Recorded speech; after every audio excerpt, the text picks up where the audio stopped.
ಏನು ಅಷ್ಟೊಂದು ಥಿಕ್ನೆಸ್ ಇದ್ರೆ ಆಗಲ್ಲ, ಹಾರ್ಡ್ ಆಗ್ಬಿಡ್ತವೆ.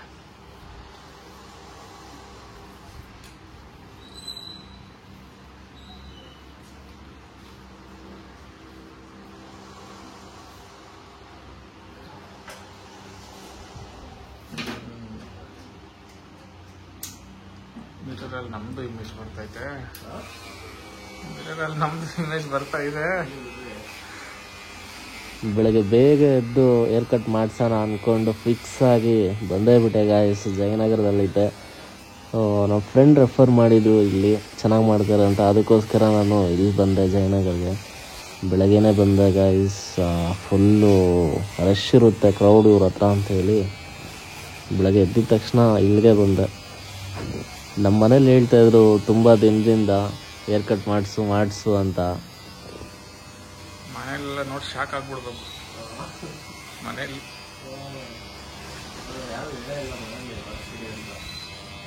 ತುಂಬ ಜನ ಹೇಳ್ತಾ ಇದ್ರಿ ನನಗೆ ಲಾಂಗ್ ಹೇರ್ಸಲ್ಲಿ ಚೆನ್ನಾಗಿತ್ತು, ಏರ್ ಕಟ್ ಮಾಡಿಸ್ಬೇಡ ಅಂತ ಹೇಳ್ತಾ ಇದ್ರಿ. ಬಟ್ ನಾನು ಏರ್ ಬಿಡೋಕ್ಕೆ ಸ್ಟಾರ್ಟ್ ಮಾಡಿ ಲೈಕ್ ಆಲ್ಮೋಸ್ಟ್ 2 years ಆಯಿತು. ಸೊ ಸಮ್ಮರ್ ಬೇರೆ ಸ್ಟಾರ್ಟ್ ಆಯ್ತಲ್ವ, ನನಗೆ ಇರಿಟೇಷನ್ ಅನಿಸ್ತಾ ಇತ್ತು. ಇಷ್ಟು ವರ್ಷದಿಂದ ಬೆಳೆಸಿದೆ ಬೇಜಾರಾಗ್ತಿರ್ತದ. ಒಂದು ಸೈಡ್ ಬೇಜಾರಾಗ್ತಾಯಿತ್ತು, ಯಾಕಂದರೆ ಇಷ್ಟು ವರ್ಷದಿಂದ ಮೇಂಟೈನ್ ಮಾಡಿ ಸಿಕ್ಕಾಪಟ್ಟೆ ಇಷ್ಟಪಟ್ಟು ಕೂದಲು ಬಿಟ್ಟಿದ್ದೆ ನಾನು, ಕಟ್ ಮಾಡಿಸ್ತಾಯಿದ್ದೀನಲ್ವ, ಅದಕ್ಕೋಸ್ಕರ ಒಂದು ಸ್ವಲ್ಪ ಬೇಜಾರಾಗ್ತಿತ್ತು. ಬಟ್ ಆದ್ರೂ ಏನು ಮಾಡೋಣ, ಅದೇ ಥರ ಇರಿಟೇಷನ್ನು ಆಗ್ತಾಯಿತ್ತು. ಏರ್ಸು ನಿದ್ದೆ ಮಾಡೋಕ್ಕೆ ಒಂಥರ ಕೂದಲೆಲ್ಲ ಅಡ್ಡ ಬರೋದು ಮುಖಕ್ಕೆ, ಮತ್ತು ಸ್ನಾನ ಮಾಡಬೇಕು, ಎಲ್ಗನ ಬೇಗ ಹೋಗಬೇಕು, ಅರ್ಜೆಂಟಿಗೆ ರೆಡಿ ಆಗಬೇಕಂದ್ರೆ ಕಷ್ಟ ಆಗ್ತಾಯಿತ್ತು, ತಲೆ ಒಣಗ್ಸೋಕ್ಕೆ ಆಗ್ತಾಯಿದ್ದಿಲ್ಲ. ಹಂಗೆ ತಲೆ ತ್ಯಾಮ ಇರ್ತಾಯಿತ್ತು, ತಲೆನೋವೆಲ್ಲ ಬರೋಕ್ಕೆ ಸ್ಟಾರ್ಟ್ ಆಗಿಬಿಟ್ಟಿತ್ತು. ಅದಕ್ಕೋಸ್ಕರ ಒಂದು ರೀಸನ್ನು. ಆ್ಯಕ್ಚುಲಿ ನಾನು ಸಿಕ್ಕಾಪಟ್ಟೆ ಥಿಕ್ನೆಸ್ ಇದೆ ನನ್ನ ಕೂದಲು, ಅದಕ್ಕೆ ಒಂಥರ ತಲೆಗೆ ಸ್ನಾನ ಮಾಡಿ ಡ್ರೈ ಆಗಿಬಿಟ್ರೆ ಯಾವ ಥರ ಇರ್ತಾಯಿತ್ತು ಅಂದರೆ ಫುಲ್ಲು ಮಂದಕ್ಕೆ ಒಳ್ಳೆ ಕಿರೀಟ ಇರೋ ಥರ ಇರ್ತಾಯಿತ್ತು. ಕ್ಲೀನಾಗಿ ಸೆಟ್ ಮಾಡಬೇಕಂದ್ರೆ ತುಂಬ ಟೈಮ್ ಬೇಕಾಗಿತ್ತು. ಎಲ್ಲಿಗಾನ ಅರ್ಜೆಂಟಿಗೆ ರೆಡಿಯಾಗಿ ಹೋಗ್ಬೇಕಂದ್ರೆ ಹೋಗೋಕ್ಕಾಗ್ತಾಯಿರಲಿಲ್ಲ. ಬಟ್ ನಾನು ತಲೆಗೆ ಆಯಿಲ್ ಅಪ್ಲೈ ಮಾಡ್ತಾಯಿದ್ದಿಲ್ಲ, ತುಂಬ ರೇರಾಗಿ ಮಾಡ್ತಾಯಿದ್ದೆ, ಯಾಕಂದರೆ ಜಿಮ್ಗೆ ಬೇರೆ ಹೋಗ್ತಿದ್ದೆ ನಾನು ಬೆಳಗ್ಗೆ ಟೈಮು. ಅದಕ್ಕೋಸ್ಕರ ನಾನು ಆಯಿಲ್ ಅಪ್ಲೈ ಮಾಡ್ತಾಯಿದ್ದಿತ್ತು, ನೈಟಲ್ಲಿ ಮಾಡ್ತಾಯಿದ್ದಿತ್ತು ಯಾವಾಗಲೂ. ಸೊ ಬೆಳಗ್ಗೆ ಹೊರಗಡೆ ಹೋಗಿರ್ತೀನಲ್ವ, ಬರೋಷ್ಟೊತ್ತಿಗೆ ಆ್ಯಕ್ಚುಲಿ ನೈಟ್ ಆಗಿಬಿಡುತ್ತೆ. ಹೇರ್ಸ್ಗೆ ಅಪ್ಲೈ ಮಾಡೋಣ ಅಂದ್ಕೊಳ್ತಿದ್ದೆ, ಬಟ್ ಬೆಳಗ್ಗೆ ವರ್ಕೌಟ್ ಮಾಡಬೇಕಲ್ವ, ಬೆಳಗ್ಗೆ ಸ್ನಾನ ಮಾಡಿ ಜಿಮ್ಗೆ ಹೋಗಿ ಮತ್ತೆ ಬಂದು ಸ್ನಾನ ಮಾಡೋಕ್ಕಾಗ್ತಾಯಿದ್ದಿಲ್ಲ. ಸೊ ಅದು ರೀಸನಿಂದ ನನ್ನ ತಲೆಗೆ ಅಷ್ಟು ಎಣ್ಣೆ ಹಚ್ತಾಯಿದ್ದಿಲ್ಲ. ಇನ್ ಕೇಸ್ ಮನೇಲಿ ಇರೋ ಟೈಮಲ್ಲಿ ಮಾತ್ರ ಬೆಳಗ್ಗೆ ಹಚ್ಚಿ ಮತ್ತು ಈವ್ನಿಂಗ್ ಸ್ನಾನ ಮಾಡಿಬಿಡ್ತಿದ್ದೆ. ಮತ್ತು ತುಂಬ ಜನ ಕೇಳ್ತಾಯಿದ್ರು ಅಲ್ವಾ ನನಗೆ, ತಲೆಗೆ ಏನಾಗ್ತೀಯಾ, ಅಷ್ಟೊಂದು ತಿಕ್ಕಾಗಿದೆ ನೀನು ಏರ್ಸು, ಏನಾಗ್ತೀಯಾ ಅಂತ. ಆ್ಯಕ್ಚುಲಿ ನನ್ನ ತಲೆಗೆ ಏನೂ ಆಗ್ತಾಯಿಲ್ಲ. ನಮ್ಮ ಫ್ಯಾಮಿಲಿ ಹೆರಿಡಿಟಿನಲ್ಲೇ, ನಮ್ಮ ಫ್ಯಾಮಿಲಿಯಲ್ಲಿ ತಲೆ ಕೂದಲು ತುಂಬ ಇದೆ, ಅದೇ ಒಂದು ಮೈನ್ ರೀಸನ್ನು. ನಾನು ಆ್ಯಕ್ಚುಲಿ ಏನೂ ಹಚ್ಚೋದು ಇಲ್ಲ ತಲೆಗೆ, ನ್ಯಾಚುರಲ್ಲಾಗೆ ಒಂದು ಶಾಂಪು ಯೂಸ್ ಮಾಡ್ತೀನಿ ಅಷ್ಟೇ. ಅದು ಬಿಟ್ಟರೆ ಇನ್ನು ಯಾವ ಕಂಡೀಷ್ನರ್ ಯೂಸ್ ಮಾಡೋಲ್ಲ, ಯಾವ ಇದು ಯೂಸ್ ಮಾಡೋಲ್ಲ. ಅದು ಬಿಟ್ಟರೆ ಕೋಕೋನಟ್ ಆಯಿಲ್ ಯೂಸ್ ಮಾಡ್ತೀನಿ. Coconut oil sometimes Axis heat ಆದ ಟೈಮಲ್ಲೆಲ್ಲ ನಾನು ಕಸ್ಟರ್ಡ್ ಆಯಿಲ್ ಅಂದರೆ ಹರಳೆಣ್ಣೆ ಹಚ್ತೀನಿ ಅಷ್ಟೇ. ಅದು ಬಿಟ್ಟು ಬೇರೆ ಯಾವ ಸೀಕ್ರೆಟ್ಸ್ ಇಲ್ಲ ನನ್ನ ಹೇರ್ಸ್ಗೆ. ತುಂಬ ಸಲ ಅಂದ್ಕೊಂಡೆ ಈ 2 ವರ್ಷದಲ್ಲಿ ಹೇರ್ ಕಟ್ ಮಾಡಿಸ್ಬೇಕು ಅಂತ. ಮಾಡಿಸ್ಬೇಕು ಅಂದ್ಕೊಂಡು 1-2 times ಶಾಪ್ ಹತ್ರ ಹೋಗಿ ಮತ್ತೆ ರಿಟರ್ನ್ ಬಂದಿದ್ದೀನಿ ಬೇಜಾರಾಗಿ, ಬೇಡ ಅಂದ್ಕೊಂಡು. ಸೊ ಈ ಥರ ಎಲ್ಲ ಆಗ್ತಾಯಿತ್ತು. ಬಟ್ ಇವತ್ತು ಫುಲ್ಲು ಸ್ಟ್ರಾಂಗಾಗಿ ಮಾಡಿಸ್ಬಿಡೋಣ ಅಂದ್ಕೊಂಡು ಬಂದು ಮಾಡಿಸ್ದೆ. ಸೊ ಫೈನಲ್ ರಿಸಲ್ಟ್ ತನಕ ವೆಯ್ಟ್ ಮಾಡಿ ನೋಡಿ, ಹೆಂಗೆ ಕಾಣಿಸುತ್ತೆ ನೀವೇ ಹೇಳಿ. ನನಗೆ ಲಾಂಗ್ ಹೇರ್ಸ್ ಚೆನ್ನಾಗಿತ್ತಾ ಅಥವಾ ಶಾರ್ಟ್ ಹೇರ್ಸ್ ಚೆನ್ನಾಗಿ ಕಾಣಿಸ್ತಿದೆ ಅಂತ ಕಮೆಂಟ್ ಮಾಡಿ ತಿಳಿಸಿ ನನಗೆ, ಓಕೆನಾ? ನಿಮ್ಮ ಕಮೆಂಟ್ಗೋಸ್ಕರ ಕಾಯ್ತಾ ಇರ್ತೀನಿ.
ಕುತ್ಕೊಂಡು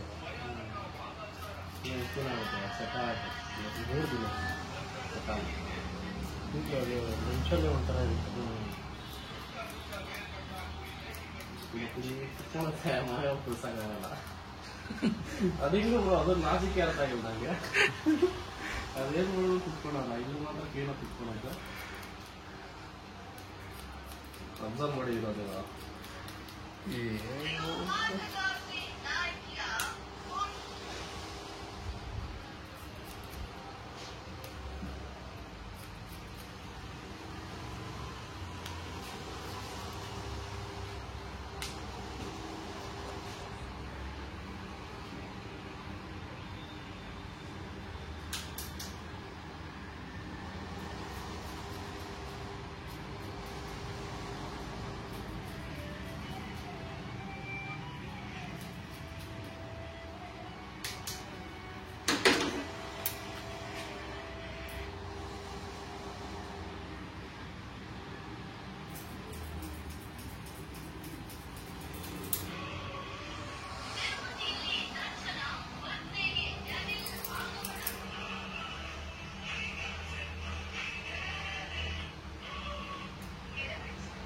ಫೈನಲಿ ಹೇರ್ ಕಟ್ ಮಾಡಿಸಿದ್ದೀನಿ ನೋಡಿ ಗಾಯ್ಸ್, ಹೆಂಗಿದೆ ಚೆನ್ನಾಗಿದೆಯಾ.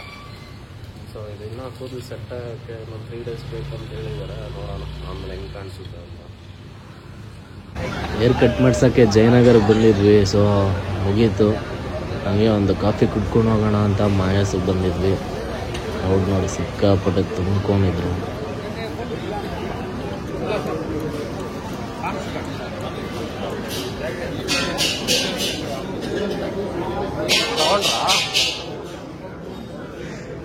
ಏನು ಬ್ರೋ ಇಷ್ಟೊಂದು ರಶ್ ಐತಿ ಇಲ್ಲಿ? ಬ್ರೋ ಇದೆ ಕಮ್ಮಿ, ಸಿಕ್ಕಾಪಟ್ಟೆ ರಶ್ ಇದೆ.